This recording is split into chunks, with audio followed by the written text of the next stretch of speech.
చేయకుండా అక్కడ ప్రజల దృష్టి గురించి ఆలోచన చేసి శాంతియుత వాతావరణాన్ని ఏర్పాటు చేయాలని చెప్పి అప్పీల్ చేస్తూ ఉన్నాం.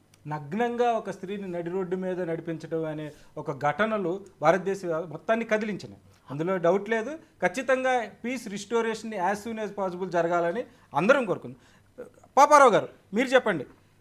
మోహన్ భగవత్ గారు మాటల్లో పని చేస్తూనే పోవాలి, సేవకుడు అనేవాడు పని చేస్తూనే పోవాలి తప్ప ఏమీ ఆశించకూడదు, లేదు తనే చేశాను, ఇది మొత్తం నాదే, నేనే చేశాను అని భుజాన వేసుకోకూడదు అని ఆయన అంటున్నారు.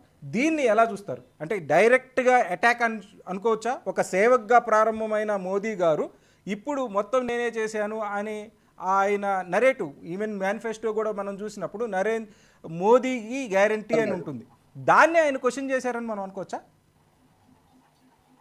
అదే ఇప్పుడు ఏంటంటే ఓవరాల్ ఇప్పుడు నేను ఇందాక చెప్పింది ఇదే, వ్యక్తివాదం వచ్చిన తర్వాత అహంకారం కూడా దాంతో పాటు ప్యారలల్గా వచ్చింది. ఇక్కడ మీకు నేను ఒక మేనేజ్మెంట్ ప్రొఫెసర్గా పనిచేశాను. నాకు బాగా గుర్తున్న పుస్తకం కెన్ బ్లాంచార్డ్ అనేది 1 Minute మేనేజర్ అనే పుస్తకం ఉంది.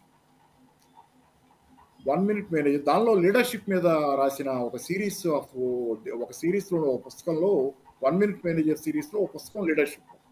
దానిలో బ్లాంచార్డ్ అంటాడు, ఏమంటాడంటే జనాల్ని ఎలా లీడ్ చేయాలంటే ఓ పనికి నాయకత్వం వహించిన తర్వాత నాయకుడు ఆ పని పూర్తయి విజయవంతంగా అయిపోయిన తర్వాత జనాలు వీ డిడ్ ఇట్ అనుకోవాలంట. నేను చేశానని నాయకుడు మళ్ళీ జనసమూహంలో కలిసిపోవాలి. ఇది నిజం. ఎప్పుడైనా అలా అయితేనే జనాలు ప్రేరణ పొందుతారు, జనాలు నాయకుడిని బాగా ఫాలో అవుతారు అనేది. అందుకని ఏంటంటే వీ డిడ్ ఇట్ అనుకోవాలి, వీ డిడ్ ఇట్, మేం చేసాం ఇది అనేది. ఆ కాన్ఫిడెన్స్ జనాల్లో చేయాలి తప్పితే నేను దైవాంశ సంభూతుండనేదో లేకపోతే మీరంతా ఏంటనే దాకా అది కొంత ఖచ్చితంగా భగవద్గారు చెప్పింది నిజం. నేను చూసా చాలా సందర్భాల్లో కొద్దిమంది నాకు తెలిసిన వాళ్ళైనా అస్సలు ఇగో లేని వాళ్ళని కూడా ఇప్పుడు ఆర్ఎస్ఎస్ నా దూర బంధువుల్లో ఒక ఆయన కూడా ఆర్ఎస్ఎస్ పెద్ద సీనియర్ ఆయన, అనంతపురంలో అప్పుడు వెంకటస్వామి గారు అనుకుంటా ఆయన పేరు, లాయర్, ఆయన చాలా సీనియర్ లాయర్. వాళ్ళ ఇంటికి కూడా పెద్ద పెద్ద నాయకులంతా గతంలో 70, 80, 90 లోపు ఆయన చాలా హంబుల్గా ఉండేవాడు. ఆయన చాలా పెద్ద లాయరు, చాలా హంబుల్గా ఉండేవాడు. నేను చిన్నవాడిని అక్కడికి పోయినప్పుడు కూడా ఆయన బాగా తర్వాత అలాగే ఇక్కడ దగ్గరలో కూడా నేను చూసే ఒక ఆర్ఎస్ఎస్ ఆయన పెద్ద ఆయన చాలా, ఇక్కడ కూడా 80 ఏళ్ళు చాలా అన్ఎజ్యూమింగ్, చిన్న టిఫిన్ సెంటర్ పెట్టుకుంటారు. So unassuming, so nice people, they are very good people. నాకు ఇంకొకటి కనపడేది ఇట్లా గోవిందాచార్య, మళ్ళీ ఎటుకూడి అందరికీ తెలిసిన వినమ్రంగా ఉంటాం, కానీ అది లోపించింది అనేది ఖచ్చితంగా కనపడుతున్న విషయం. దానిలో సందేహం ఏముంది? అందుకని అది పాయింట్అవుట్ చేయడం తప్పేం కాదు. అది లోపించిన తర్వాత మిగతా అన్ని సమస్యలు వస్తాయి సార్.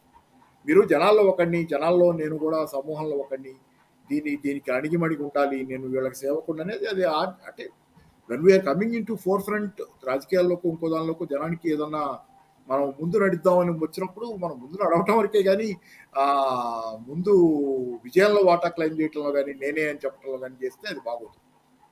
అయినా జనాలంతా లేకుండా అది అవ్వదు. జనాలు you are leading people, you are not otherwise ఏమి ఒట్టిగా కాదు కదా. ఇది ఏంటంటే అహంకారం ఉండకూడదు అనేది భగవద్గారు చెప్పింది నిజం. అన్ఎజ్యూమింగ్గా ఉండాలి. ఇది చాలా కష్టం చాలా మందికి రావటం. అది జనాల్లో పూర్తిగా మమేకమై ఉంటే తప్పితే అందరికీ సాధ్యం కాదు. అది జరుగుతూనే ఉంది. అది సరే, ఈ కాలంలో చాలా మందికి ఈగో అనేది చాలా సహజమైన విషయంగా భావిస్తున్నారు. ఈగో లేకుండా ఎవరు ఉంటారండి నేను మాట్లాడే మాటలు తలపిరుస్తాను అని జనాలకి చాలా మందికి పెరిగిపోయినాయి సార్. సొసైటీలో మామూలు వాళ్ళకే పెరిగిన తర్వాత ఇక పై స్థాయికి పోయిన తర్వాత చాలా ఈజీగా అంటే వ్యాధులు. అందుకని ఏంటంటే దీన్ని మనం అదే అంటుంది, దీనికి ఎవరికి వాళ్ళే విరుగుడు వేసుకోవాలి. వ్యక్తి తనకి తనే విరుగుడు వేసుకోవాలి. దానికి ఏ రకంగా తను విరుగుడు చేసుకుంటాడు దానికి అనేది పెరిగిపోకుండా ఈగో అనేది అది సొంతగా ఉండాలి. స్వయంచలన సూత్రాలు మరి మామూలుగా అయితే మెడిటేషన్ అట్లాంటివి చెప్తాం కదా మనం. మోడీ గారు కూడా చెప్తారు, యోగా చెప్తారు. ఇవన్నీ కూడా ఓవరాల్ అంటే సరే ఎట్లా పరిష్కారం చేస్తే ఈగో అంటే కాకపోవచ్చు, కానీ అంతిమంగా సమ్ ఫిలాసఫికల్ అవుట్లుక్ ఒకటి ఉన్నప్పుడు ఖచ్చితంగా జనాల్లో కలిసిపోతారు సార్. ఈగో తొందరగా టచ్ చేయదు, వచ్చినా మళ్ళీ మెల్ట్ అయిపోతుంటుంది. కాబట్టి ఏంటంటే ఆత్మజ్ఞానం అనేది ముఖ్యం. దీనిలో ముఖ్యంగా సింపుల్గా చెప్పేది ఏంటంటే ఎవరికి వాళ్ళకు ఉండాలి. ఎవరో చెప్తే ఈగో రాకుండా ఉండమని చెప్తే వచ్చేది కాదు. అది అక్కడ లోపిస్తే ఇది సమస్యలు బయట వాళ్ళు చెప్పాల్సి వస్తుంది. పర్టికులర్గా సేవకుడికి